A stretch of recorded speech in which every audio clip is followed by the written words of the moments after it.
ভাই, হ্যাঁ ভাই, আপনার দোকানে এই বিস্কুট কি পাওয়া যাবে নি? কই দেখি।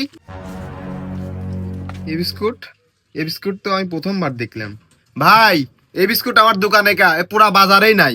আর এর কালারটাও কেমন জানি। আর আমার মনে হয় এই বিস্কুট আপনি পুরা বাংলাদেশেই পাবেন না। হ্যাঁ ভাই, তুমি ঠিক কইছাও, এই বিস্কুট বাংলাদেশে কোথাও নাই। কিন্তু আমার গার্লফ্রেন্ড তো বার্থডে, ওর বিস্কুট লাগবেই। এই বিস্কুট যদি না যায় আমার গার্লফ্রেন্ড রাগ করবে নি। ও আচ্ছা, গার্লফ্রেন্ডে গিফট করবেন। ভাই, এই বিস্কুট বাংলাদেশের মধ্যেই নাই। যদি বাংলাদেশের মধ্যে থাকতো আমি যেভাবে ব্যবস্থা করে দিলাম না। ভাই, বিস্কুট আমার লাগবেই, যে কোনো ভাবে আমাকে ব্যবস্থা করে দেন। ভাই, যেহেতু আপনার এই বিস্কুটটা লাগবেই, এই এক প্যাকেটের বিস্কুটের দাম 6,000 টাকা। আপনার লাগবে 4 প্যাকেট। আপনি কিছু অ্যাডভান্স দিয়ে যান। ঠিক আছে ভাই, আপনি একটা কাজ করেন, এই 10,000 টাকা অ্যাডভান্স নেন, আপনি আসলে আমাকে বললেন। ঠিক আছে ভাই, আপনি এখন যান, আমি ব্যবস্থা হইলে আপনাকে জানাবো না। ঠিক আছে ভাই। রুকো যারা। ভাই ভাই আমি ইন্ডিয়া থেকে আইছি, আমার কাছে একটা স্পেশাল বিস্কুট আছে ভাই, যা সারা বাংলাদেশে কোথাও পাবেন না। ভাই, ওই বিস্কুটের দাম কত?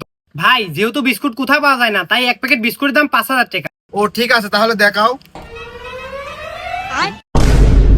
ওরে শালা, ওই সেই না বিস্কুট। আমি একটা কাজ করি, এর থেকে 5,000 টাকা করে কিনি, ওর কাছে 6,000 করে বেচবো না। এটুকার মধ্যে আমার 4,000 টাকা লাভ হলো। আচ্ছা ভাই, তুমি একটা কাম করো, 4 প্যাকেট দাও। ঠিক আছে ভাই, দিচ্ছি। যেহেতু 4 প্যাকেট 5,000 টাকা করে, ভাই 20,000 টাকা দেন। রুকো যারা। রুকো যারা, সবার করো।